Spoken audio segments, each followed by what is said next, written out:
أعوذ بالله من الشيطان الرجيم بسم الله الرحمن الرحيم الملك القدوس الملك القدوس الملك القدوس العزيز الحكيم وتبارك الذي بيده الملك وهو على كل شيء قدير حسبي الله ونعم الوكيل ونعم المولى ونعم النصير اللهم صل على سيدنا محمد وسيلة عليك وآله وسلم كثيرا كثيرا حرفا حرفا ألفا ألفا دائما أبدا بعدد كل معلوم لك الصلاة والسلام عليك يا رسول الله الصلاة والسلام عليك يا حبيب الله الصلاة والسلام عليك يا نبي الله الصلاة والسلام عليك يا رحمة للعالمين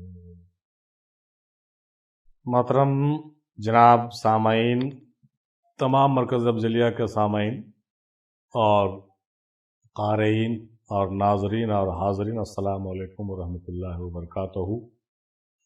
سوال و جواب اور آن لائن ڈسکشن گروپ میں آپ کا استقبال ہے۔ آج تجزیہ نامہ کی صورت میں آج کا جو موضوع ہے وہ ہے قاب قوسین کیا ہے، اس کی وضاحت کیا جائے، اس مقام تک کون پہنچ سکتا ہے، اس پر بات ہو، اور اس مقام تک پہنچنے کا طریقہ کیا ہے نا۔ قاب قوسین کیا ہے، آج کا عنوان ہے قاب قوسین۔ قاب قوسین کی وضاحت اور اس کی ڈسکشن کے لیے، اس پر گفتگو کرنے کے لیے آج ہم لوگ بیٹھے ہیں، اور اپنے اس ریسرچ پیپر میں ہم وہ باتیں کریں گے جو پچھلے 10-20 دنوں کے اندر جو ہے ڈسکس کی گئی ہیں، ان کا جو ہے مواد پیش کیا گیا ہے۔ ان مواد کو ہم رکھیں گے اور اس پر یہ جاننے سمجھنے کی کوشش کریں گے کہ دراصل قاب قوسین ہے کیا، اور اس مقام تک کیسے پہنچتے ہیں، اور اس پر پہنچنے کا طریقہ کیا ہے۔ نہایت ہی دلچسپ اور بہت ہی عمدہ اور بہت ہی گہرا موضوع ہے۔ امید ہے کہ اس موضوع کو سننے سمجھنے کے لیے ہم لوگ جو ہے اپنے وقتوں کو نکالیں گے اور کافی گہرائی کے ساتھ بیٹھ کر غور و خوض کریں گے اور سمجھنے کی کوشش کریں گے، کیونکہ یہ وہ باتیں ہیں جو کہیں اور نہیں ہوتی ہیں، اور اگر ہوتی بھی ہوں گی تو بہت مختصر ہوتی ہیں، لیکن مرکز افضلیہ پر ان سبجیکٹ پر ہی بات زیادہ کی جاتی ہے۔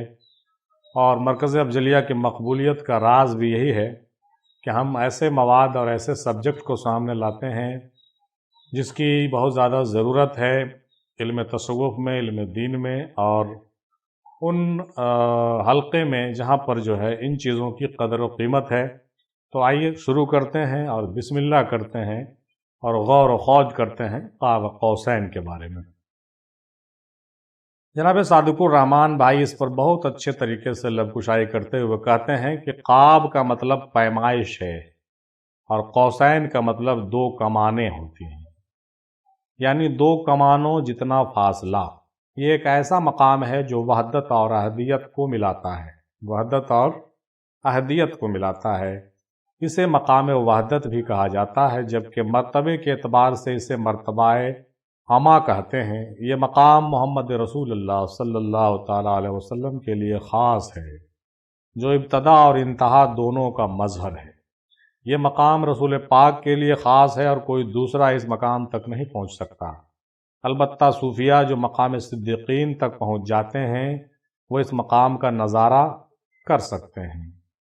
مقام صدیقین دراصل وہ مقام ابدیت ہے جہاں علم لدنی کے 5ویں مشرب یعنی مشرب محمدی صلی اللہ تعالیٰ علیہ وسلم تک رسائی حاصل کی جاتی ہے۔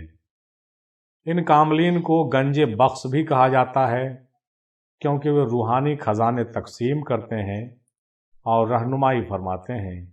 جن پر رسول اللہ صلی اللہ تعالیٰ علیہ وسلم کا خاص کرم ہوتا ہے، انہیں اس مقام پر پہنچنے کے لیے 1، 2 یا 3 سجدے کرائے جاتے ہیں، اس کے بعد انہیں مقام صدیقین پر لوٹا دیا جاتا ہے۔ ظلی قاب قوسین۔ پہلا ہے ظلی قاب قوسین کا مشاہدہ 2 مقامات پر ہوتا ہے، فنا فی الشیخ اور فنا فی الرسول کے مقام پر۔ روحانی اور جسمانی معراج قاب قوسین کے درمیان ایک حد قائم کرتی ہے جو مختلف حالتوں کی نشاندہی کرتی ہے۔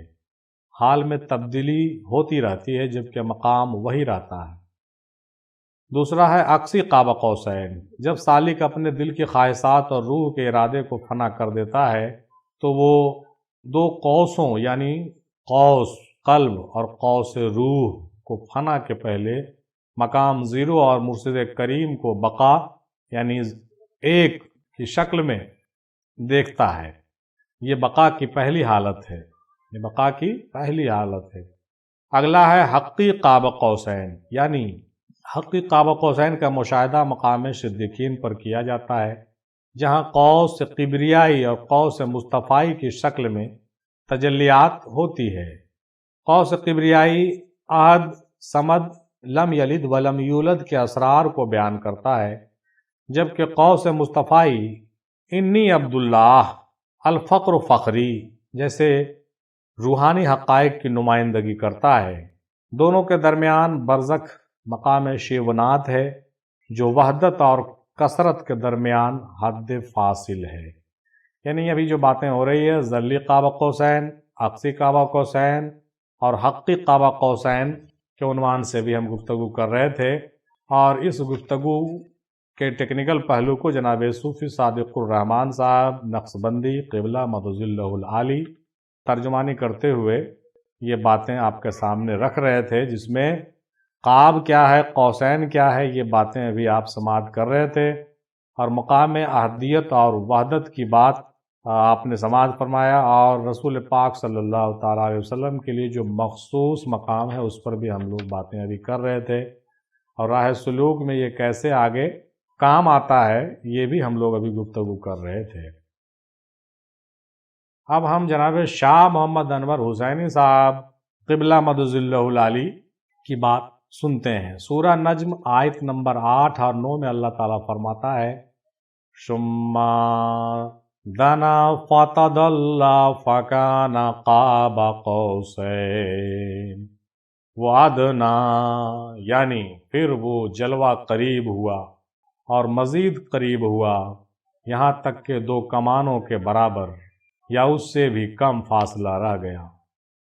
دنا اور تدلہ جو لفظ ہے یہ جو ہے یہ زیادہ قربت کو ظاہر کرتا ہے، تو دنا کا عمل رسول پاک صلی اللہ تعالیٰ علیہ وسلم کی طرف سے تھا، تدلہ اللہ تعالیٰ کا فعل تھا، اور چونکہ اللہ لامحدود ہے اس کا قرب بھی لامحدود ہے، یعنی دنا کا استعمال رسول پاک کے لیے اور تدلہ کا استعمال اللہ تعالیٰ کے لیے، یہ دونوں معنوں میں استعمال ہوا ہے، دونوں کے قریب ہونے کا ایک داستان ہے۔ تو دنا اور تدلہ کے لفظ کے آڑ میں جو ہے باتیں رکھی گئی ہیں، قاب قوسین کا چرچا کیا گیا ہے، قربت اور وصلت کی بات کی گئی ہے، جس میں بے انتہا راز و اسرار اور رموز و بھید ہیں۔ ابھی آگے کچھ نہ کچھ انشاءاللہ انکشافات ہوتے جائیں گے۔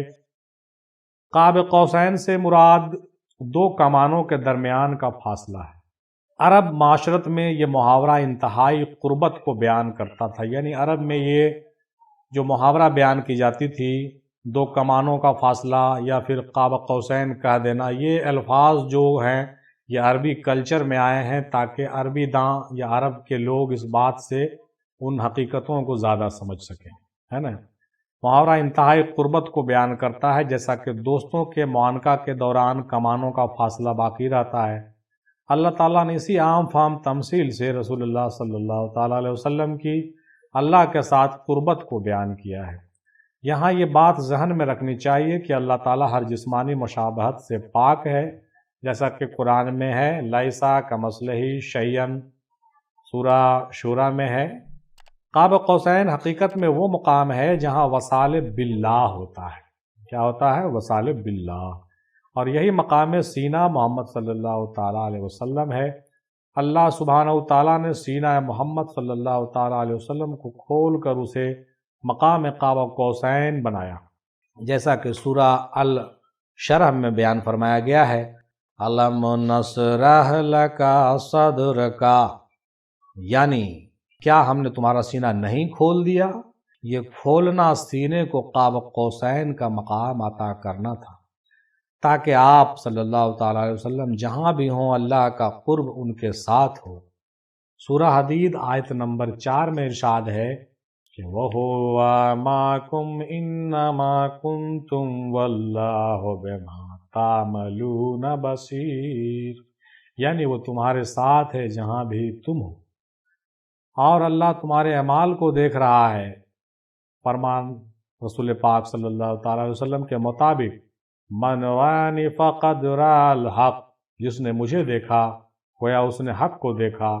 اس سے واضح ہوتا ہے کہ محمد صلی اللہ تعالی علیہ وسلم کا ظاہر صفات الہیہ کا مظہر ہے، رسول پاک کا ظاہر صفات الہیہ کا مظہر ہے، اور باطن ذات الہیہ کا مشاہدہ ہے، یعنی رسول پاک کا باطن ذات الہیہ کا مشاہدہ ہے، رسول پاک کا ظاہر صفات الہیہ کا مظہر ہے۔ عرفائے کاملین جیسے شیخ شیرازی رحمۃ اللہ علیہ نے اس پر لطیف نکات بیان کیے ہیں کہ حضور صلی اللہ تعالی علیہ وسلم کو معراج میں دو قرب نصیب ہوئے، قرب صفات اور قرب ذات۔ کس نے بیان کیا؟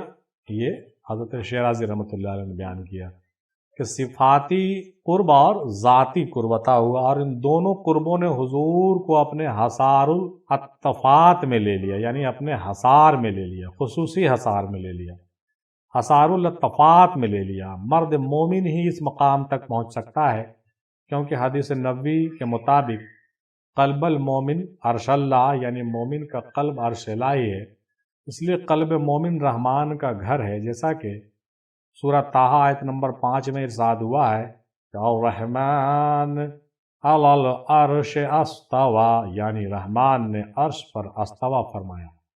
انسان اپنی وجودی معرفتی سے غافل ہے، حالانکہ حدیث قدسی ہے الانسان سری وانا سرہ، یعنی میں انسان کا بھید ہوں اور انسان میرا بھید ہے، میں یہی بات بیان کی گئی ہے۔ قرآن کہتا ہے کہ وَفِي أَنفُسِكُمْ أَفَلَا تُبْصِرُونَ اور وَنَحْنُ أَقْرَبُ إِلَيْهِ مِنْ حَبْلِ الْوَرِيدِ۔ اس سے صاف ظاہر ہوتا ہے کہ وجود انسان دراصل ایک کائنات ہے جو 6 اجزاء یعنی پانی، مٹی، آگ، ہوا، روح اور نور پر مشتمل ہے نا؟ اسی کائنات ترتیب سے انسانی وجود میں بھی آسمان، زمین اور عرش کے مقامات پائے جاتے ہیں۔ آسمان روحانی وجود، زمین نفسانی وجود اور عرش قلب کو ظاہر کرتے ہیں۔ وصال باللہ کے لیے ایمان کی شرط الایمان معرفت بالقلب وقول باللسان وعمل بالارکان ہے۔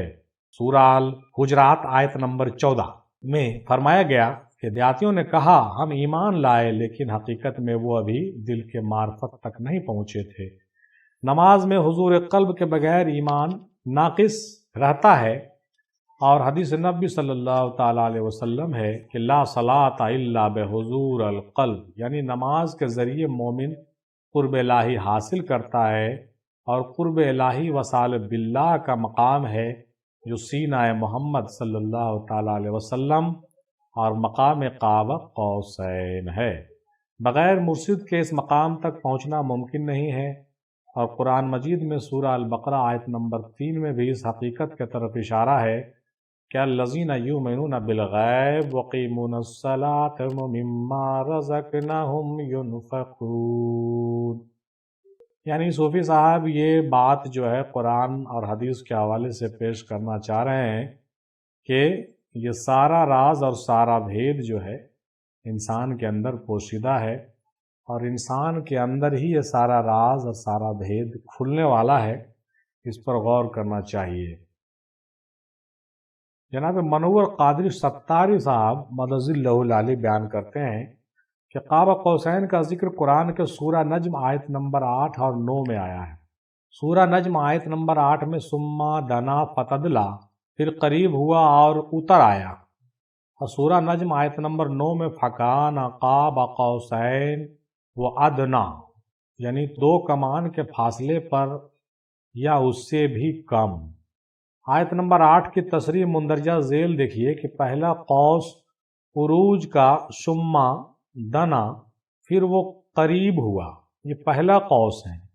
اس آیت نمبر 8 کا پہلا حصہ کا اشارہ نبی کریم صلی اللہ تعالی علیہ وسلم کی طرف ہے جب آپ صلی اللہ تعالی وسلم معراج کے دوران اپنے سفر کے انتہا تک پہنچ رہے تھے، اس کے جانب اشارہ ہے، اور رسول پاک صلی اللہ تعالی وسلم اللہ سے قریب ہوئے اور مقام جبرائیل سے آگے بڑھ کر وحدت میں فنا ہو کر روح کے مقام پر چڑھ گئے۔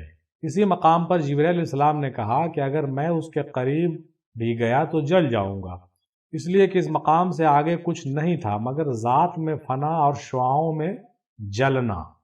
تو پہلا قوس بنتا ہے بشریت سے فنا تک کا، اور دوسرا قوس نزول کا فتدلا، ٹھیک ہے، اور نیچے آیا۔ یہ آیت 8 کا دوسرا حصہ ہے۔ پھر آپ صلی اللہ تعالی وسلم نے فنا کے بعد بقا کے لیے حق سے مخلوق کے طرف لوٹ کر بشریت اور عطائی حقیقی وجود کے سمت کے طرف مائل ہوئے، ٹھیک ہے۔ بڑے ہی غور سے ان جو ہے ٹرم اور ٹرمولوجی کو دیکھنے کی ضرورت ہے، اور قرآن کے ہر لفظ کو سمجھنے اور اس کے اشارے اور کنایوں کو سمجھنے کی ضرورت ہے۔ دادا میم ہندی سرکار شاہ افضل رحمۃ اللہ علیہ اکثر ان آیتوں کو پڑھ کر کے وضاحت کرنا مناسب نہیں سمجھتے تھے۔ کیوں کہ یہ کچھ باتیں ایسی ہوتی ہیں جس کو آیتوں میں بیان تو ضرور کیا گیا ہے، لیکن اس پر ہم تبصرہ نہیں کر سکتے۔ لیکن چونکہ ہماری یہ ہابی ہے اور ہمارا یہ کام ہے ریسرچ کا، لہٰذا ہم نے لب کشائی کرنے کی کوشش کی ہے۔ اس بھی مختلف ہو، اس کے بعد بھی مختلف حوالہ جات سے ہم جب تشریحات لے رہے ہیں تو میرا مقصد یہ ہے کہ ہم یہ بھی سمجھیں اور یہ بھی دیکھیں کہ ہر خانوادے میں ان چیزوں کی سمجھ اور ان چیزوں کا کنسیپٹ مطلب کتنا حد تک گیا ہے، یہ میرا مقصد بھی رہتا ہے۔ اور بیچ میں پھر ہم اپنی باتیں بھی رکھتے ہیں، اور یہاں پر یہ بات پھر نکل گئی ہماری طرف سے کہ جس طرح سے ہم جو ہے حرف مقطعات کی بات کو جب کرتے ہیں تو وہاں پر ہم تبصرہ نہیں کر سکتے۔ اسی طریقے سے بعض آیتیں بھی بہت چھوٹی چھوٹی قرآن میں موجود ہیں جس کا تذکرہ بھی ہم لوگ کر رہے ہیں، تو ان میں بھی بہت سارے اشارے اور کنائے موجود ہیں جس پر تبصرہ کی گنجائش نہیں بنتی ہے۔ اس کو جو ہے سمجھا جا سکتا ہے اور اس کے بارے میں اشارہ کیا جا سکتا ہے۔ کچھ باتیں وجود کے اندر کی ہیں اور کچھ باتیں جو ہے اس عالم کی ہیں جہاں پر ایسی چیزیں ہیں جس کا ہم تصور بھی نہیں کر سکتے۔ تو کل ملا کر کے ہم آگے مد نظر رکھیں ان چیزوں کو، اور اس کے بعد دیکھیں کہ ہمارے اسکالر نے آگے کیا کہا۔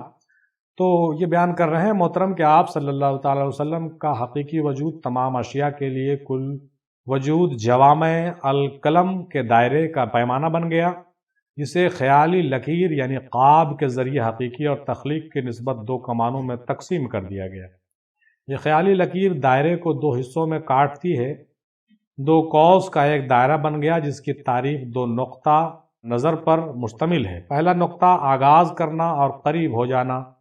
پہلی نقطہ نظر کے اعتبار سے تخلیق پہلا نصف دائرہ ہے جو تخلیق شدہ چیزوں کی عین اور ان کی شکلوں میں ہوئیت پر پردہ ڈالتا ہے، اور دوسرا دائرہ حقیقی ہے جو پہلے نصف دائرے کے قریب ہو جاتا ہے تاکہ پہلا مٹ جائے اور اس میں فنا ہو جائے۔ اللہ اکبر۔ اور دوسرا نقطہ نظر اختصام اور نزول۔ دوسرا نقطہ نظر کے اعتبار سے پہلا نصف دائرہ حقیقی ہے جو ہمیشہ کے لیے اپنی حالت میں رہتا ہے، اور تخلیق اور دوسرا نصف دائرہ ہے جس کے ساتھ حادث میں کسی تعلق کے بعد وجود میں آتا ہے جو اسے تحفے میں دیا جاتا ہے۔ اللہ اکبر۔ آیت نمبر 9 کی تصریح مندرجہ ذیل دیکھیے کہ فکانہ قاب قوسین و ادنا، تو دو قوس کے فاصلے پر یا اس سے بھی کم، یعنی دونوں قوس اس طرح سے قریب ہو گئے کہ ایک دائرہ بن گیا۔ اللہ اکبر۔ یہ قربت غیر حقیقی وجود کے خاتمے کی وجہ سے ہے جو دوئی کا باعث ہے۔ اس قربت کی دوسری وجہ دونوں قوس یعنی نفس دائروں کا آپس میں اتصال اور کثرت میں حقیقی توحید کا حصول یا احساس ہو تاکہ کثرت اس میں معدوم ہو جائے اور دائرہ حقیقت میں ایک رہے، ذات میں اور اوصاف میں ایک۔ اب یہ دائرہ جامع صفت بن جاتا ہے، اسے جناب حق یا پھر اللہ کا لقب دیا جاتا ہے۔ اسی کو کثرت میں وحدت اور وحدت میں کثرت کہتے ہیں۔ آپ صلی اللہ تعالیٰ علیہ وسلم کا یہی مقام ہے، یہی ہو اور انسان کامل کا مقام ہے۔ یہ تشریح تفسیر حضرت ابن العربی رحمۃ اللہ علیہ سے آغاز کی گئی۔ اللہ اکبر۔ یہ جو جملے ہیں، یہ جو الفاظ ابھی آپ سماعت کر رہے تھے، یہ بیان حضرت ابن العربی رحمۃ اللہ علیہ کا ہے، اور ہم لوگ سے بھی جانتے ہیں کہ ابن العربی کو سمجھنا بہت آسان نہیں ہے، تو یہ پھر بھی ہم نے بیان کیا ہے، اس کو غور کرنا چاہیے، چونکہ یہ باتیں جو ہے بہت مہنگی باتیں ہیں اور گہری باتیں ہیں، اس لیے اس پر ہم لوگ غور کریں گے۔ قاب قوسین کا اشارہ مقام وسیلت کی طرف ہے۔ فیض العظیم کا دروازہ ہر ایک شخص کے لیے کھلا ہے، لیکن مقام وسیلت صرف اور صرف نبی کریم صلی اللہ تعالی علیہ وسلم کے لیے مختص ہے۔ مقام وسیلت سب سے بلند اور اللہ سے سب سے زیادہ قربت رکھنے والا مقام ہے۔ حدیث میں آیا ہے کہ نبی کریم صلی اللہ تعالی علیہ وسلم ہمیشہ یہ دعا مانگتے تھے کہ اے اللہ مجھے مقام وسیلت عطا کر۔ اسی حدیث کو مد نظر رکھتے ہوئے شیخ اکبر حضرت ابن العربی رحمۃ اللہ علیہ فرماتے ہیں کہ ہم لوگوں نے نبی کریم صلی اللہ تعالی علیہ وسلم کے لیے دعا کرنا چاہیے ہم لوگوں کو کہ اللہ ان کو مقام وصلت عطا کرے، اور یہ مقام ہمارے لیے نہیں مانگ سکتے کیونکہ یہ پھر بے ادبی کے دائرے میں شمار ہو جاتا ہے، یعنی یہ وہ مقام جو ہے ان کا یہ بہت ہی مخصوص مقام ہے جس کو ہم مقام وسیلت کہتے ہیں، تو یہ بہت مخصوص مقام ہے، ٹھیک ہے نا، یہ ان کے لیے مخصوص ہے، اور ہم اپنے لیے بے ادبی شمار کریں گے اگر یہ بات ہوگی تو۔ اللہ نے سورہ مائدہ آیت نمبر 35 میں یہ واضح کر دیا کہ اس مقام تک کون پہنچ سکتا ہے۔ یا ایھا الذین آمنوا اتقوا اللہ وابتغوا الیہ الوسیلۃ وجاہدوا فی سبیل اللہ لعلکم تفلحون۔ اے ایمان والو، خدا سے ڈرتے رہو اور اس کا قرب حاصل کرنے کا ذریعہ تلاش کرتے رہو، اور اس کے راستے میں جہاد کرو تاکہ رستگاری پاؤ۔ حال کا قال میں مقید ہونا محال ہے۔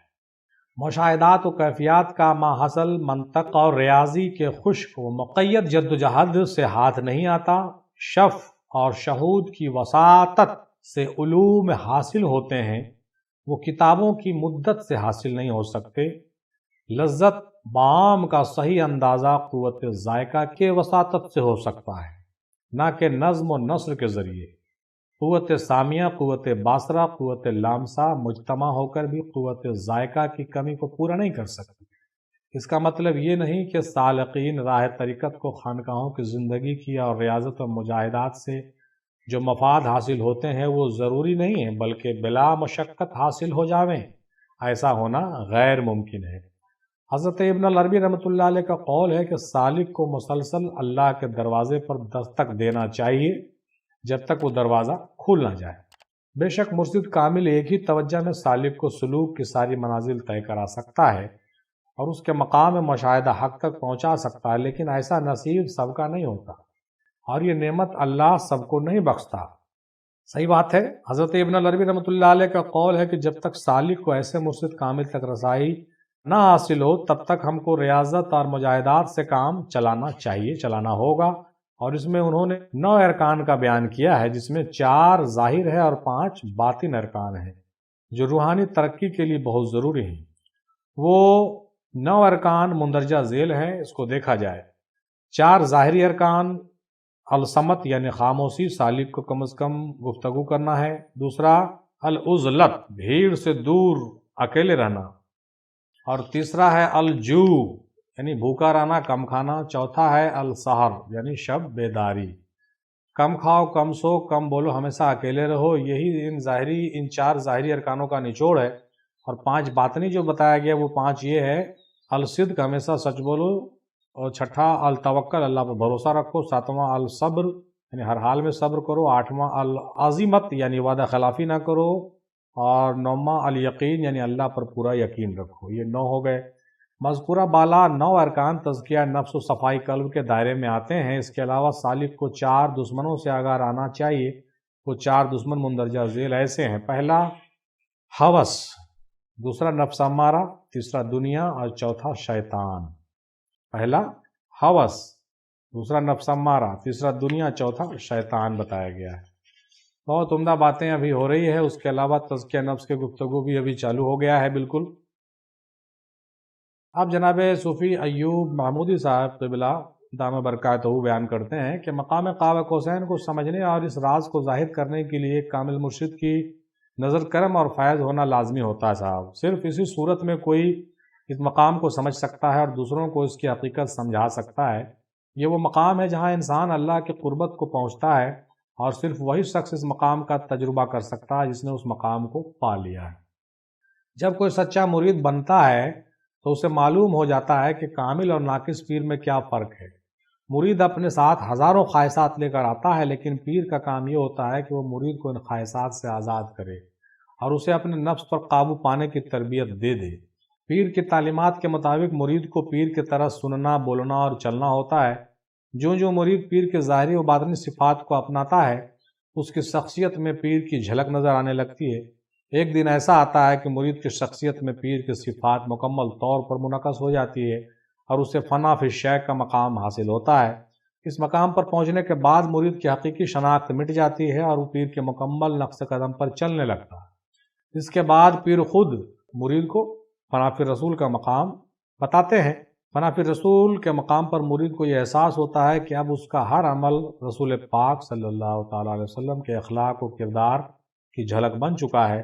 فنا فی الشیخ اور فنا فی الرسول کے مراحل سے گزرنے کے بعد مرید کو فنا فی اللہ کا مقام حاصل ہوتا ہے، جہاں وہ اللہ کے ذات میں مکمل فنا ہو جاتا ہے۔ یہ وہ مقام ہے جہاں مرید ہر طرف اللہ ہی کو دیکھتا ہے اور وہ خود کو اللہ کے قریب محسوس کرتا ہے۔ اسے ہر چیز میں اللہ کا جلوہ نظر آتا ہے اور اس کا دل اللہ کی محبت سے بھر جاتا ہے۔ اس مقام پر پہنچنے کے بعد مرید کو یہ علم ہوتا ہے کہ ہر چیز اللہ کی قدرت کا مظہر ہے۔ مقام قاب قوسین تک رسائی حاصل کرنے کے لیے ایک کامل رہبر کی ضرورت پڑتی ہے صاحب۔ وہ کامل پیر ہی مرید کو اس بلند مقام تک پہنچا سکتا ہے۔ جب کوئی اس مقام پر پہنچتا ہے تو اسے خلافت عطا کی جاتی ہے اور وہ محمدی صفات کو اپنا کر لوگوں میں دین کی تبلیغ کرتا ہے۔ اس مقام پر وہ اللہ اور رسول پاک کی محبت میں سرشار ہو کر دنیا میں اسلام کی روشنی پھیلانے لگتا ہے۔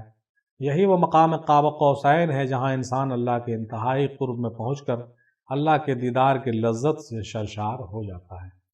یہ بہت ہی عمدہ طریقے سے، صاف طریقے سے جناب ایوبی صاحب نے بہت ہی شارٹ میں یہ بات سامنے رکھی کہ مقام قاب قوسین جو ہے، بھلے ہی ٹیکنیکل ڈھنگ سے بہت سی باتیں اس کے اندر ہیں، لیکن اصل بات یہ ہے کہ ایک انسان اگر کامل ہو جائے تو وہ اس مقام تک وہ پہنچ جاتا ہے۔ چونکہ کوئی بھی جب مقام رسالت تک پہنچتا ہے، مقام ولایت تک پہنچتا ہے، فنا فی الشیخ اور فنا فی الرسول کی منزل کو طے کر فنا فی اللہ کے منزل کو طے کر کے جب وہ واصل باللہ بنتا ہے، تو واصل ہونے کا مطلب ہی یہی ہوتا ہے کہ جب اللہ سے واصل ہوتا ہے تو قرب اور وصال اس کو تبھی نصیب ہوتے ہیں جب یقیناً وہ جو ہے ان منازل سے گزرتا ہے جس منازل کی چرچا ابھی کی جا رہی۔ بھلے ہی اس منازل کو ہم رسول پاک سے کہیے کہ اس کا مقابلہ نہیں کر سکتے، کیونکہ رسول پاک کا وصال اور ایک عام صوفی کا وصال میں بہت آسمان زمین کا فرق ہے، ہمارا یہ ماننا ہے، لیکن پھر بھی وصال تو وصال ہے، ٹھیک ہے۔ رسول پاک کے وصال کو وصال مخصوص کہہ دیں، وصال خاص کہہ دیں، یہ ان کا اپنا درجہ اور اپنا جو ہے منزل ہے، اس کا کوئی مقابلہ نہیں کر سکتا ہے، ان کی بات کچھ اور ہے۔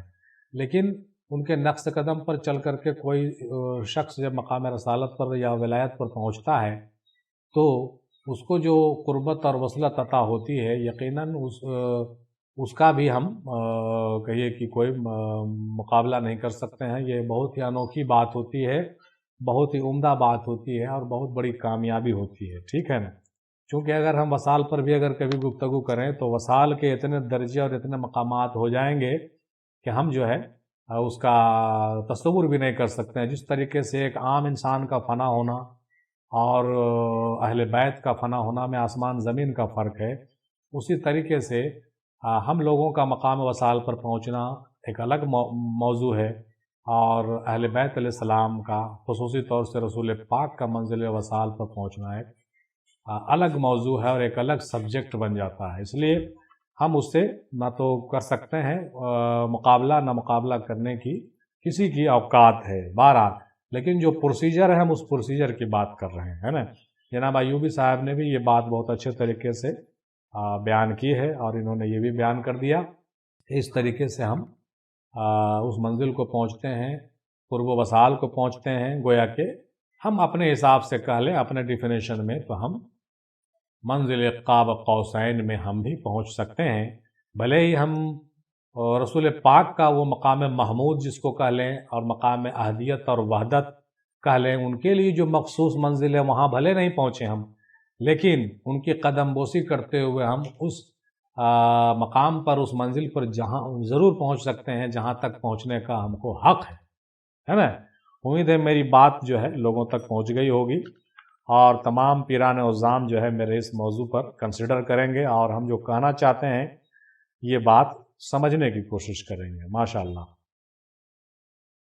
اب جناب کلیم الدین چشتی صاحب دام برکاتہ کیا بیان کرتے ہیں، ہم لوگ دیکھیں کہ مقام قاب قوسین دراصل صرف نبی کریم صلی اللہ تعالی وسلم کے لیے مخصوص ہے، اور اس کی اصل حقیقت تک کوئی انسان اپنی ذات سے نہیں پہنچ سکتا۔ تاہم نبی کریم صلی اللہ تعالی وسلم جس کو پسند فرما لیں اس کو اس مقام کا نظارہ کرا سکتے ہیں اور کراتے بھی ہیں۔ قاب قوسین کا مقام حقیقت میں وصال کا مقام ہے، جیسا کہ ابھی ذکر میں آ ہی رہا ہے، جہاں محب اور محبوب ایک ہو جاتے ہیں، یعنی یہاں زبان محبوب کی ہوتی ہے لیکن بولتا محب ہے۔ اللہ اکبر، کیا بات!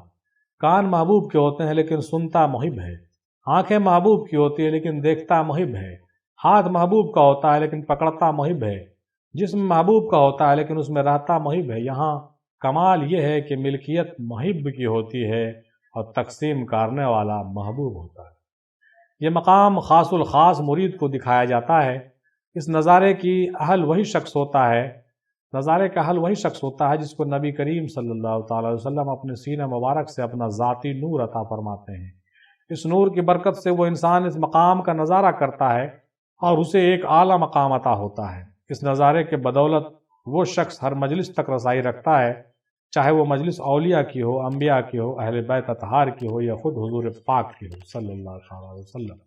اسے تمام مشرب عطا کیے جاتے ہیں اور وہ بیک وقت 7 مجالس میں حاضر ہو سکتا ہے۔ اللہ اکبر! اس مقام تک پہنچنے کا واحد طریقہ یہ ہے کہ کوئی مرد قلندر کسی کو نبی پاک کے بارگاہ تک لے جائے اور نبی پاک اسے اپنا نائب مقرر فرما لیں، اس کے علاوہ کوئی دوسرا راستہ یا طریقہ موجود نہیں ہے۔ انسانی وجود میں قاب قوسین کا مقام بھاؤں یعنی آئی برو، جو ہمارے آنکھ کے اوپر آئی برو ہے، اس کو ہم بھاؤں بھی کہتے ہیں، ہے نا، اس کو اردو میں ابرو بھی کہتے ہیں، ہے نا۔ قاب قوسین کا مقام یہی ہے، یعنی آئی برو جو ہے اس کے درمیان ہے، جو بظاہر 2 ہوتے ہیں، دیکھ رہے ہیں نا 2 ہوتے ہیں لیکن دراصل ایک ساتھ سمجھے جاتے ہیں۔ یہ 2 ہیں لیکن ایک ساتھ سمجھے جاتے ہیں۔ نور محمدی صلی اللہ تعالی وسلم کا مقام بھی یہی ہے، یعنی بھاؤں کے درمیان۔ اللہ اکبر! کہنے کا مطلب کہ قاب قوسین کا ڈیفینیشن انہوں نے بھی بہت اچھے طریقے سے کرنے کی کوشش کی ہے، سمجھانے کی کوشش کی ہے کہ قاب قوسین اس طریقے سے سمجھ لیں کہ ہم جو ہے جس طرح سے ہمارے بھاویں ہیں، ایبرو ہیں، ہے نا، آئی برو ہیں، جس کو ہم لوگ ابرو بھی کہتے ہیں، تو یہ جو مقام ہے جو ہمارے پیشانی کے درمیان ہوتا ہے اور جہاں پر ہماری دونوں آنکھیں ہوتی ہیں، اس کے اوپر کا جو مقام ہے، یہ انسانی شکل و صورت میں بھی بڑے راز کا حامل ہے، اور یہ ایسا مقام ہے جس کا جو تعلق ہے کہیے کہ یوم ازل سے ہے، اس کا تعلق یوم ازل سے ہے اور ابد تک رہے گا، اور ان کی جو اہمیت ہے وہ اول سے لے کے آخر تک ہے، وجود میں بھی ہے اور عدم میں بھی ہے، یعنی ہمارے جسم میں بھی ہے اور ہمارے روحانی مقامات کے بلند ترین منازل پر بھی ان چیزوں کی بڑی قدر و قیمت ہے، اور انہی ٹاپس پوائنٹ پر اور انہی چیزوں اور انہی منزلوں پر جو ہے مختلف مدارج رکھے گئے ہیں، اور مختلف لطائف کا تعلق بھی ان جگہوں سے بھی ہے، ہم لوگ ہمیشہ سنتے سمجھتے رہتے ہیں۔ امید ہے کہ قاب قوسین کو سمجھنے میں ہم لوگوں کو سہولت ہو رہی ہوگی۔ آگے بڑھتے ہوئے جناب سراج عالم صاحب دام برکاتہ مد ذل العالی کی بات سنتے ہیں۔ قاب قوسین کی اصطلاح عرب روایت میں خاص علامت کے طور پر استعمال ہوتی تھی۔ 2 بادشاہ اپنی کمانوں کو جوڑ کر تیر کو چلاتے تھے، جس سے ان کے درمیان گہرے تعلق اور محبت کا اظہار ہوتا تھا۔ یعنی عرب کلچر کا یہ بھی ایک بات ہے کہ 2 کمانوں کو آپس میں 2 راجہ جوڑ لیتے تھے، 2 کمانوں کو جوڑ لیتے تھے اور تیر چلاتے تھے، تو اس سے آپسی اتفاق اور تعلق کا ایک مظاہرہ ہوتا تھا۔ اسی لیے اللہ تعالیٰ نے جو ہے اسی کی مثال سے جو ہے رسول پاک کے منزل اور مقام کو سمجھانے کی کوشش کی ہے کہ ہم جو ہے کہاں ہیں اور ہمارا محبوب کہاں ہے، دیکھو سمجھو، ہے نا بھائی۔ کیونکہ جب ہم نے کلمے میں اپنے رسول کا نام اپنے ساتھ رکھا ہے تو ایسے نہیں رکھا ہے، ہم وہاں بھی ساتھ ہیں اور ہم یہاں بھی ساتھ ہیں، اور ہم ہی ہم ہیں، کوئی اور ہے نہیں، ہے کہ نہیں؟ تو یہ بات ہو گئی۔ معراج شریف کے موقع پر نبی پاک صلی اللہ تعالی وسلم حق تعالیٰ کے درمیان اسی قربت کی مثال دی گئی ہے، جیسے دو کمانوں کے سر آپس میں ملا دیے جائیں اور ان کے درمیان کوئی فاصلہ باقی نہ رہے۔ اس واقعے میں نبی پاک کی عطایت اور اللہ تعالیٰ کی عطایت کو اپنے ہی قرار دیا گیا ہے۔ قاب قوسین وہ مقام ہے جہاں عبد اور رب کے درمیان انتہائی قربت ہوتی ہے۔ یہاں بندہ اور خالق ایک دوسرے کے قریب آ جاتے ہیں اور غیریت کا کوئی تصور باقی نہیں رہ جاتا۔ یہ قرب الہی کا سب سے بلند ترین مقام ہے۔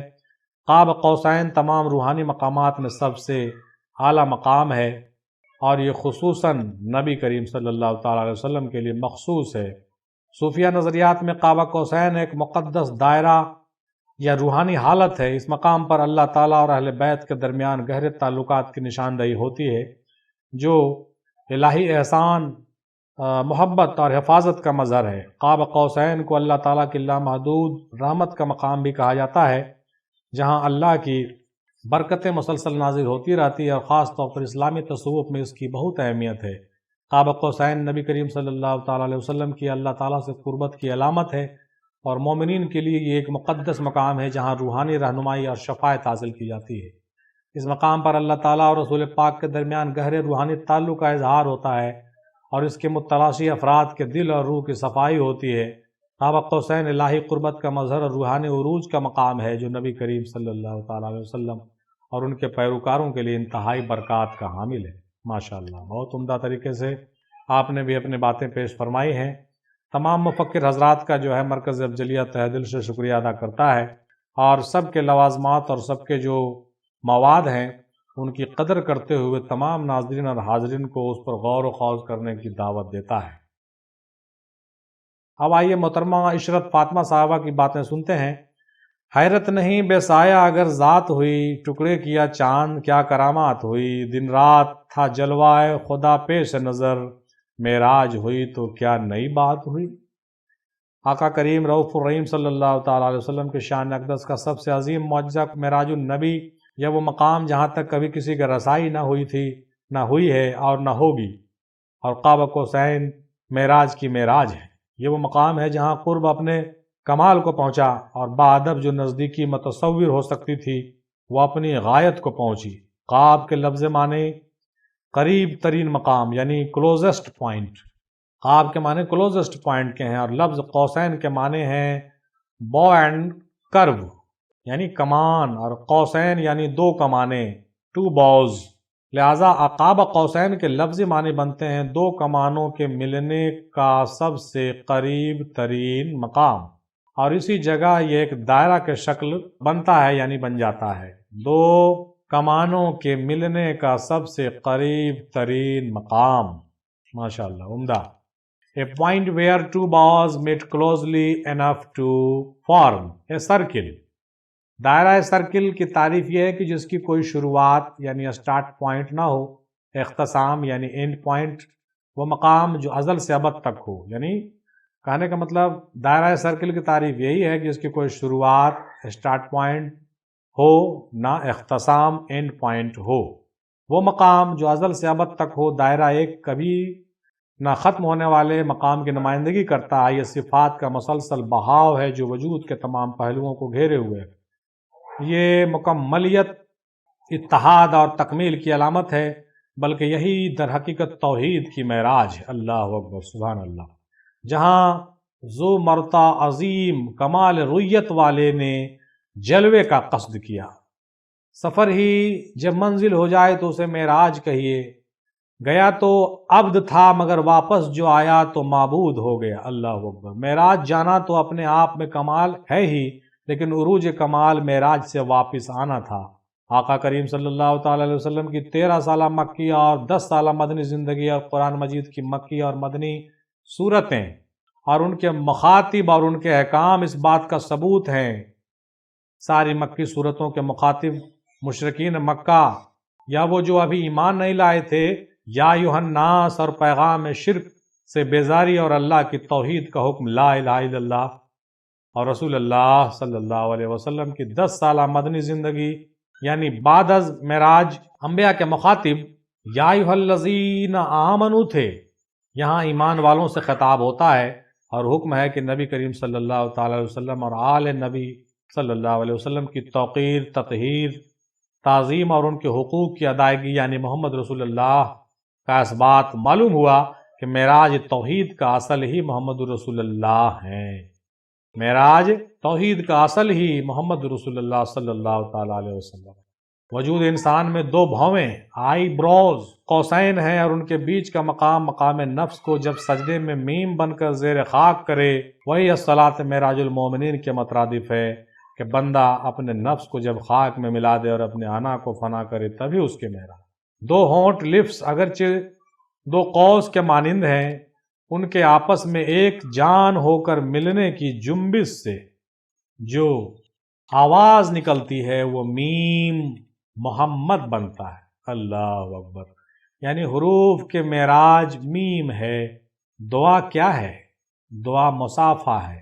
دعا کے لیے بندے کے دونوں ہاتھوں کا آسمان کی طرف اٹھانا قوسین ہے، اور جب آسمان سے 2 ہاتھ مصافحہ کے لیے آتے ہیں یہ قاب قوسین یا دعا کی معراج ہے۔ اللہ اکبر! ماشاءاللہ، بہت عمدہ تحقیقات اور بہت عمدہ تحریر پیش فرمایا گیا ہے جائزہ ایجوکیشن سوسائٹی حیدرآباد کے جانب سے، اور ہم مشکور و ممنون ہیں ان کے جو اتنی بہترین طریقے سے آپ نے ارسال فرمایا ہے۔ ہم لوگوں کو قاب قوسین سمجھنے میں بہت ہی سہولتیں ہو رہی ہے، مختلف لوگوں کے مختلف بیانات اور تحریروں سے ہم محظوظ ہو رہے ہیں، اور یہ سمجھنے میں بہت آسانی ہو رہی ہے کہ منزل قاب قوسین کی حقیقت کیا ہے، اور ہمارے وجود سے اس کا کس طرح سے تعلق ہے، اور ہمارے فنائیت سے اور ہماری بقائیت سے اس کا کیا واسطہ ہے، اور روحانیت میں اللہ رسول کے راز و بھید اور اسرار کس طریقے سے ایک دوسرے سے جڑے ہوئے ہیں، اور محبوب اور محب کے درمیان کس طریقے سے جو ہے قربت اور وصلت کا جو معیار ہے وہ کس طرح کا جو ہے نہایت ہی لطیف اور نہایت ہی باریک اور نہایت ہی پاکیزہ ہے۔ یہ بات ہم لوگوں کو سمجھنے میں بڑی سہولت ہو رہی ہے۔ آئیے آگے بڑھتے ہوئے جناب عامر بلال صاحب دامِ برکاتہ کی باتیں سنتے ہیں۔ قاب قوسین حضور سرکار دو عالم صلی اللہ تعالیٰ علیہ وسلم کا ایک خاص مقام ہے۔ اللہ تعالیٰ نے قرآن میں ارشاد فرمایا، اے ایمان والو، نبی صلی اللہ تعالیٰ علیہ وسلم پر درود بھیجو، اللہ بھی آپ پر درود بھیج رہا ہے۔ جیسا کہ ہم لوگ جانتے ہیں یہ اس عظیم مرتبے کی نشاندہی کرتا ہے جو نبی پاک کو حاصل ہے۔ زمین سے آسمان تک بلند ہونے والی صدا لا الہ الا اللہ ہے، جبکہ آسمانوں سے آنے والی صدا محمد رسول اللہ۔ اعلیٰ حضرت امام احمد رضا خان رحمۃ اللہ علیہ و رضوانہ فرماتے ہیں کہ حاجیو آؤ شہنشاہ کا روضہ دیکھو، کعبہ تو دیکھ چکے کعبے کا کعبہ دیکھو، کعبہ تو دیکھ چکے کعبے کا کعبہ دیکھو۔ یہ مقام اس بات کی علامت ہے کہ کس طرح ایک بندہ اپنے رب کے قریب ہو سکتا ہے۔ یہ بادشاہ کی عنایت اور مہربانی ہے کہ وہ اپنے خاص بندوں کو شرف قربت عطا کرتا ہے۔ یہ ایک اعجازی رتبہ ہے جو کسی خوش نصیب کو عطا ہوتا ہے، اور یہ بندہ اس مقام تک پہنچ جاتا ہے جہاں اسے اپنے محبوب کے قریب بیٹھنے کا شرف نصیب ہو۔ قاب قوسین در حقیقت 2 قوسوں کا ملاپ ہے، ایک قوس وحدیت اور دوسری قوس احدیت۔ جہاں یہ دونوں قوسیں ملتی ہیں وہی مقام وحدت ہے، اور یہی قاب قوسین کا حقیقی مفہوم ہے۔ اس مقام پر بندہ فنا فی اللہ ہو کر اپنے خالق کے قریب ہو جاتا ہے۔ اللہ اکبر! اس مقام کا حصول بادشاہ کائنات کی خاص عنایت سے ہی ممکن۔ بے شک، بہت خوب، ماشاءاللہ۔ جناب شرف الدین ندیمی ابوالعلائی صاحب دامِ برکاتہ مدظ اللہ العالی کہتے ہیں کہ معراج کے واقعہ کو سمجھنے کے لیے ہمیں نبی پاک صلی اللہ تعالیٰ علیہ وسلم کے سفر معراج پر غور کرنا ضرور ہوگا۔ اس سفر میں نبی پاک صلی اللہ تعالیٰ علیہ وسلم کو زمین، آسمان، فضا، وقت کی قید سے نکال کر اللہ تعالیٰ کے قرب میں پہنچا دیا گیا تھا جناب، جہاں جبرائیل علیہ السلام نے خاص مقام پر کہا، یا رسول اللہ، یہاں سے آگے میری رسائی نہیں ہے، اب آپ کو اکیلے جانا ہوگا۔ اس کے بعد نبی پاک صلی اللہ تعالیٰ علیہ وسلم اللہ کے مزید قرب میں پہنچے، جہاں رب العزت نے فرمایا، اے محبوب یہاں رک جاؤ، میں بھی صلاۃ میں ہوں۔ یہاں صلاۃ کے اصل معنی سامنے آتی ہے کہ صلاۃ دراصل اللہ تعالیٰ اور بندے کے درمیان قربت کا ذریعہ ہے، اور یہ محض ایک عبادت نہیں بلکہ ایک روحانی تعلق کی تشکیل ہے۔ اس تعلق کو سمجھنے کے لیے ہمیں اس کی وحدت اور اتحاد کے مفہوم پر غور کرنا ہوگا۔ قاب قوسین کا مطلب دو قوسوں یعنی کمانوں کے درمیان کا فاصلہ ہے، جس کا ذکر قرآن کریم میں ہوا ہے۔ اس مقام پر نبی پاک صلی اللہ تعالیٰ علیہ وسلم کے درمیان ہر طرح کا فاصلہ ختم ہو گیا اور قربت حاصل ہوئی جس کی کوئی مثال نہیں ملتی۔ یہ فاصلہ یوں سمجھا جا سکتا ہے جیسے شکر پانی میں گھل کر ایک ہو جاتا ہے، یعنی اللہ اور بندے کے درمیان کوئی پردہ باقی نہیں رہ جاتا ہے۔ عشق حقیقی میں جب عاشق یعنی بندہ اور معشوق اللہ کے درمیان تمام فاصلہ ختم ہو جاتے ہیں تو دوئی کا تصور بھی مٹ جاتا ہے۔ یہی قربت اور فنا فی اللہ کا مقام ہے جسے ہر طالب حقیقت پانے کی کوشش کرتا ہے، مگر یہ ہر کسی کے بس کی بات نہیں ہے۔ اس مقام تک صرف وہی پہنچ سکتے ہیں جنہوں نے راہ طریقت و سلوک میں مرشد کامل کے ہاتھ پر بیعت کی ہو اور تزکیہ نفس اور قربانی کے مراحل سے گزرے ہوں۔ امام حسین علیہ السلام کا واقعہ کربلا اس عشق الہی اور قربانی کا ایک عظیم نمونہ ہے۔ امام حسین علیہ السلام نے دین اسلام کی بقا کے لیے اپنی اور اہل و عیال کی جانیں قربان کر دی۔ یہ عشق کی انتہا تھی، جہاں امام حسین علیہ السلام نے فرمایا سب کچھ تیرے عشق میں قربان کر چکا ہوں، اب میرا رب خود میرا امتحان لے۔ یہی عشق اور قربانی کا مقام تھا جہاں اللہ تعالیٰ نے ان کو ایک خاص مقام عطا فرمایا ہے۔ ماشاءاللہ عمدہ طریقے سے انہوں نے بھی اپنی باتیں پیش فرمائی ہیں، اور انہوں نے بھی جو ہے قرب اور وصال کے حوالے سے یہ بات کہا۔ قاب قوسین کا تعلق جو ہے یقیناً فنا اور بقا سے ہے، اور فنا بقا کے بعد کی منزلوں تک اس کی رسائی ہے، اور بہت اونچی باتیں ہیں یہ، اور رسول پاک اور اہل بیت علیہ السلام کے لیے مخصوص ہے۔ یقیناً امام حسین علی مقام علیہ السلام کی قربانی جو ہے بے مثال ہے، اور ان کا تعلق کیونکہ وہ اہل بیت سے ہیں، ان کا تعلق بھی یقیناً وہاں تک ہے جہاں رسول پاک صلی اللہ تعالیٰ علیہ وسلم کا عروج و معراج ہے، اور تمام چیزیں ایک دوسرے سے منسلک ہیں۔ اب ہم دیکھتے ہیں جناب محترم زہیب عابدین صاحب دامہ برکاتہ کیا کہتے ہیں۔ قاب قوسین کا مطلب ہے دو قوس یا دائرے جن کا مشترکہ مرکز ہوتا ہے۔ اس میں قاب سے مراد سینٹر پوائنٹ یا مرکز ہے جو دونوں قوسوں کے درمیان مشترک ہوتا ہے۔ یہ دونوں قوس ایک خاص مکتب فکر میں کائنات کی دو حالتیں یا میدانوں کو ظاہر کرتے ہیں، جہاں ایک فیلڈ حق تعالیٰ کے اسماء و صفات کا مقام ہے اور دوسرا اس کے ذات کا مظہر ہے۔ قاب قوسین کے تشریح میں حضرت امام حسین علیہ السلام کی کتاب مرات العارفین میں ماشاءاللہ بسم اللہ الرحمن الرحیم کو بھی مثال کے طور پر پیش کیا گیا ہے۔ بسم اللہ کے تین حصے یعنی بسم اللہ اور رحمان الرحیم اللہ کے مختلف پہلوؤں اور ان کے صفات کی تشریح کرتے ہیں۔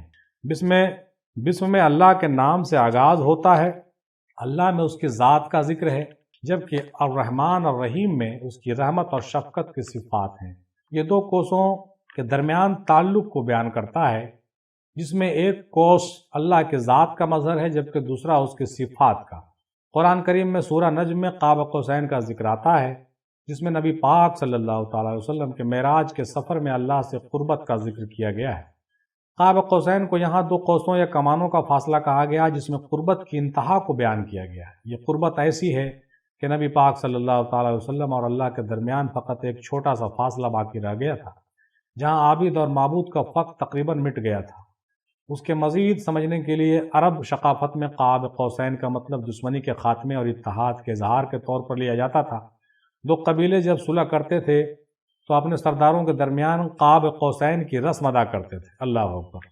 یعنی قاب قوسین جو ہے ایک رسم کا حصہ تھا، یعنی اس کو کرنے سے یہ واضح ہوتا تھا کہ ہم مل گئے ہیں، ہم جدا نہیں ہیں، ہم ایک ہو گئے ہیں، وی آر یونائٹڈ ادا کرتے تھے، جس میں دونوں قبیلے ایک ہو جاتے اور ان میں فرق مٹ جاتا۔ اللہ تعالیٰ نے قرآن میں قاب قوسین کا ذکر اس لیے کیا تاکہ عرب مخاطبین اس تصور کو بہتر سمجھ سکیں اور یہ بتائیں کہ یہ دو دائرے یعنی اللہ کی ذات اور اس کی صفات مل کر وحدت کے مقام پر پہنچ جاتے ہیں۔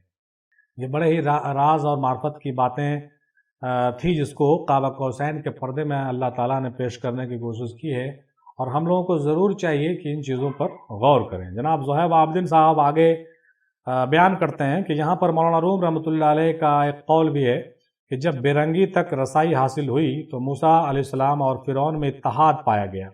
یہ بات اس بات کا اظہار کرتی ہے کہ جب انسان تمام صفات اور رنگوں سے پاک ہو جاتا ہے تو وہ وحدت کے مقام تک پہنچ جاتا ہے، جہاں عابد اور معبود ایک ہو جاتے ہیں۔ قاب قوسین کے اس مقام پر نبی کریم صلی اللہ تعالی علیہ وسلم کے معراج کا سفر مکمل ہوا اور آپ اللہ کی قربت کے اس اعلیٰ ترین مقام تک پہنچے۔ یہاں پر یہ بات واضح ہوتی ہے کہ یہ مقام اللہ اور اس کے محبوب بندے کے درمیان ایک مخصوص تعلق اور مقام ہے جو کسی عام انسان کی رسائی سے باہر ہے۔ یہ بہت عمدہ بات انہوں نے کہا کہ عام انسان کے رسائی سے یہ بات بالکل باہر ہے، یقیناً اس کا تعلق بالکل خصوصیت سے ہے۔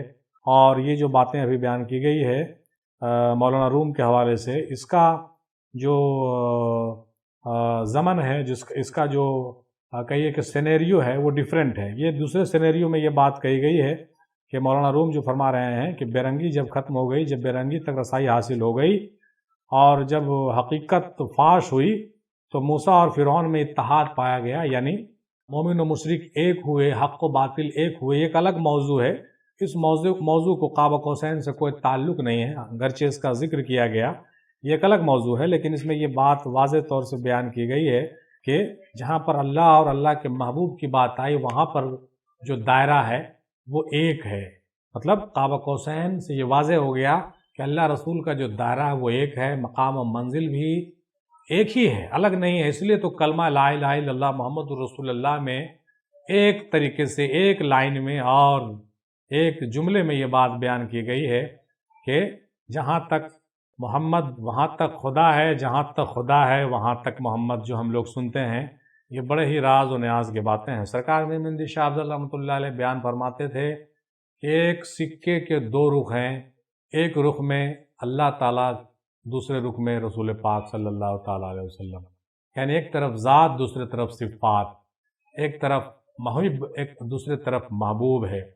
تو یہ بڑے ہی اندرونی باتیں ہیں، حالانکہ کچھ لوگوں کو اس سے اتفاق نہیں بھی ہوگا، لیکن یہ باتیں جو ہے بہت آگے کی باتیں ہیں جس پر غور و خوض کرنے کے بعد جن لوگوں پر کائنات کے راز سربستہ کھلتے ہیں وہ لوگ ان حقیقتوں سے پردہ اٹھا پاتے ہیں، اور وہ لوگ جو ہے وحدت اور احدیت کو سمجھ پاتے ہیں، اور وہی لوگ مقام محمودیت اور قاب قوسین کو بھی سمجھ پاتے ہیں، اللہ رسول کے راز و بھید کو سمجھ پاتے ہیں۔ اور جب تک کوئی اللہ رسول دونوں کے راز و بھید کو سمجھ نہ لے تب تک وہ نہ تو وحدت کو سمجھ سکتا ہے نہ اس کو توحید کی سمجھ ہو سکتی ہے۔ اسی لیے کلمہ توحید لا الہ الا اللہ محمد رسول اللہ میں اللہ کا بھی ذکر ہے تو محمد صلی اللہ تعالیٰ علیہ وسلم کا بھی ذکر ہے۔ یقیناً یہ بات بہت عمدہ ہے، جناب زہیب بھائی نے بہت اچھی کوشش کی ہے اس بات کو واضح کرنے کی، اور ہم نے اس میں تھوڑا جرا کیا۔ کہنے کا مطلب یہ ہوا کہ یہ مقام اللہ کے اس کے محبوب بندے کے درمیان ایک مخصوص تعلق ہے جو کسی عام انسان کے رسائی سے باہر ہے۔ تیسرا سوال یہ ہے کہ قاب قوسین کے اس مقام تک پہنچنے کا طریقہ کیا ہے؟ حقیقت یہ ہے کہ اس مقام تک پہنچنے کا کوئی مخصوص طریقہ نہیں ہے، کیونکہ یہ عمل کے نتیجے میں حاصل نہیں ہوتا بلکہ اللہ کے فضل سے ہی نصیب ہوتا ہے۔ جیسا کہ نبی پاک صلی اللہ تعالی وسلم نے فرمایا کہ کوئی شخص اپنے عمل کے ذریعے جنت میں نہیں جا سکتا۔ صحابہ کرام نے پوچھا یا رسول اللہ کیا آپ بھی نہیں؟ تو آپ نے فرمایا ہاں میں بھی نہیں، جب تک اللہ کا فضل نہ ہو۔ اس سے یہ واضح ہوتا ہے کہ اگر جنت جیسی نعمت بھی عمل کے ذریعے نہیں ملتی تو قاب قوسین جیسے عظیم مقام تک پہنچنا بہت ہی مشکل اور اعلیٰ ہے۔ یقیناً یہ مقام مخصوص افراد کے لیے ازلی فیصلہ کے طور پر مخصوص ہوتا ہے، اور یہ وہی لوگ ہیں جنہیں اللہ نے پہلے سے ہی منتخب کیا ہوتا ہے۔ ایسے افراد دنیا میں آ کر اپنی ذمہ داریاں پوری کرتے ہیں اور اللہ کے فضل سے اس مقام پر پہنچ جاتے ہیں۔ یہ اللہ کا فضل ہے، عمل نہیں، اور اس مقام پر پہنچنا کسی کے اپنے اختیار میں نہیں ہے، اس میں کسی کا کمال نہیں بلکہ یہ اللہ کی طرف سے عنایت ہے۔ کچھ لوگ ایسے ہوتے ہیں جو مجاہدہ ریاضت اور کوششوں کے ذریعے روحانی ترقی کرتے ہیں اور اعلیٰ مقامات تک پہنچتے ہیں، جبکہ کچھ کو بچپن سے ہی اللہ کی طرف سے خاص کرم ملتا ہے اور ان کی روحانی حالت اچانک سے بدل جاتی ہے۔ اس میں اللہ کی رحمت اور فضل کا معاملہ ہے جس میں عمل کی کوئی خاص حیثیت نہیں ہوتی ہے، یہ ایک الہی فیصلہ ہوتا ہے جو ازل سے طے شدہ ہے۔ یہ مقام انہی لوگوں کو نصیب ہوتا ہے جو ازل سے اس فضل کے حامل ہوتے ہیں۔ اس مقام پر پہنچنا انسان کے تقدیر کا حصہ ہوتا ہے، اور یہ ان لوگوں کے لیے مخصوص ہے جنہیں اللہ نے اپنے قربت کے اس مقام تک پہنچنے کے لیے منتخب کیا ہے۔ ماشاءاللہ بہت عمدہ طریقے سے بیان باتیں کی گئی ہیں۔ آئیے بس اب دو چند باتیں اور رہ گئی ہیں کچھ اسکالر حضرات کے، ان کو بھی سن لیتے ہیں اور اس مضمون کو مکمل کرتے ہیں، پائے تکمیل کو پہنچاتے ہیں۔ جناب نور اللہ قادری صاحب دامہ برکاتہ کہتے ہیں کہ قاب قوسین صاحب طریقت کے لیے ظاہری علم سے حاصل نہیں ہوتا بلکہ ایک روحانی سفر کا نتیجہ ہوتا ہے۔ درود تاج میں اس کا ذکر آتا ہے، قاب قوسین محبوب رب المشرقین والمغربین۔ اس سے مراد رسول پاک کی رب کے ساتھ قربت کا مقام، جو ہم عام انسانوں کے لیے ایک رہنما اصول بن سکتا ہے۔ ہمیں سمجھنا چاہیے کہ محض ظاہری اعمال اور روایات سے روحانی کامیابی حاصل نہیں ہوتی، بلکہ یہ ایک مسلسل سلوک و طریقت کا سفر ہے جس میں بندہ اپنے اندر کی دوئی کو ختم کرتا ہے۔ اس سفر میں علم کا مقام اہم ہے، کیونکہ علم ہی اس دوئی کو ختم کرنے کا ذریعہ بنتا ہے۔ مختلف فرقے جن میں سنی، شیعہ، دیوبندی وغیرہ شامل ہیں، ان سب کی حقیقت کو سمجھنا اور ان فرقوں کی تفریق کو ختم کرنا ہی طریقت کا اصل مقصد ہے۔ اسلام میں فرقہ واریت سے بچنا اور تمام مسلمانوں کو ایک امت سمجھنا طریقت کا ایک اہم حصہ ہے۔ اللہ تعالیٰ کی ربوبیت اور رحمانیت سب کے لیے ہے، چاہے وہ مسلمان ہو یا کافر، سب پر اس کا رحم و کرم جاری ہے۔ رب کی صفت و وحدت الوجود کی بنیاد پر ہمیں دوئی کو ختم کر کے توحید کو اپنانا ہے۔ طریقت کی راہ پر سفر کرنے والا بندہ جب فرقہ واریت کی تفریق سے اوپر اٹھتا ہے تو وہ ایک اعلیٰ مقام پر پہنچتا ہے۔ اس مقام پر رسول پاک کا قرب حاصل ہوتا ہے، جو قاب قوسین کا حقیقی مطلب ہے۔ قاب قوسین کا مفہوم دو کمانوں کے درمیان فاصلے کے قریب ہونے کی طرف اشارہ کرتا ہے، جہاں اللہ اور اس کے رسول کے درمیان ایک ناقابل تصور قربت کا اظہار ہوتا ہے۔ اگر ہم اس روحانی سفر کو جاری رکھتے ہیں تو ہمیں سمجھ آتی ہے کہ تمام فرقے، مذاہب اور دنیاوی تفریقیں محض ظاہری پردے ہیں۔ اصل حقیقت اللہ کی وحدت اور اس کے رسول کے ساتھ قربت کا مقام ہے، جہاں کوئی تفریق باقی نہیں رہتی۔ یہ طریقت کی معراج ہے، جہاں بندہ اپنے دل کو ہر طرح کی قدرت اور دنیاوی تفریق سے پاک کر کے اللہ کی وحدت میں ضم ہو جاتا ہے۔ لہٰذا ہمیں اس راہ پر مسلسل غور و فکر اور محنت کے ساتھ چلنا ہے، تاکہ ہم بھی اس مقام کو حاصل کر سکیں جہاں نہ صرف دنیاوی معاملات میں سکون ملے بلکہ آخرت میں بھی کامیابی کی بشارت۔ جناب عادل احمد قادری صاحب کہتے ہیں کہ قاب قوسین کی اصل تشریح عام طور پر بیان نہیں ہو سکتی، اشارات یا پیچیدہ تعریفات ہیں، مگر ان کا ہونا نہ ہونا برابر ہے۔ جیسے دائرہ کہنا یا بتانا، یا اعلیٰ ترین مقام کہنا یا بتانا۔ اب جس کو ادنا مقام کا بھی نہ پتہ ہو، اس کو اعلیٰ کا کیا سمجھ آئے گا؟ اللہ اکبر! بہت عمدہ بات کہی ہے جناب قادری صاحب نے، مگر سب سے بہتر بات یہ ہے کہ دو کمان جو قوس بنائے ہوئے ہیں وہ دو آنکھیں ہیں۔ یہی دو کمانیں ہیں جن سے دیدار حق ہوتا ہے، یہی فاصلہ ہے اور یہی قرب ہے۔ تو قاب قوسین یعنی دو آنکھیں جو کمان کی صورت میں ہیں، آنکھوں کے وجود میں سب سے بلند مقام ہے، یعنی آنکھوں کا اس وجود میں بلند مقام ہے۔ یہیں سے دماغ کے آخری مقام تک پہنچ بنتی ہے۔ یہ ایک آسان تعریف اور سمجھ آنے والی بات کے طور پر عرض ہے۔ اس مقام پر عارف باللہ کی رسائی ہے، یہ طائر لاہوتی کی پرواز ہے۔ دیدار کرنے والے عارف ہیں، اب وہ چاہے غوث کے مقام پر ہوں، چاہے ابدال ہوں، چاہے کسی بھی مقام پر ہوں، یہ چاہے نہ بھی ہوں، کیونکہ مجذوب بھی یہیں آتے ہیں، مگر اپنے ظاہری حال سے بے پرواہ ہوتے ہیں۔ اس لیے لیکن بلا شبہ یہاں عارف پہنچتے ہیں مرشد کے فیض و کرم سے۔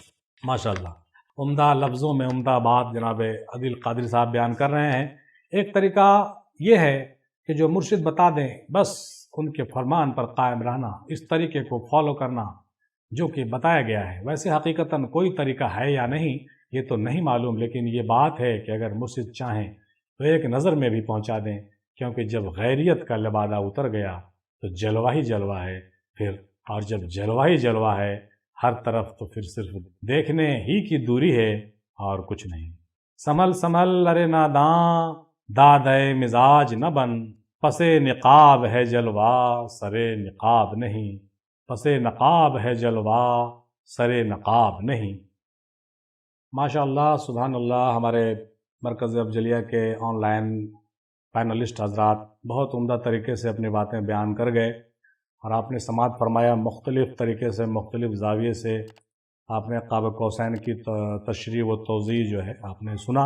امید ہے کہ ضرور محظوظ ہوئے ہوں گے، اور بہت ساری باتیں نئی سننے سمجھنے کی جو ہے آپ نے کوشش کی ہوگی، اور آپ کو بہت بہترین موقع ملا ہے، اور آپ نے جو ہے قاب قوسین کے راز و اسرار کو بھی چھونے کی کوشش کی ہے، اور ضرور کامیاب ہوئے ہوں گے۔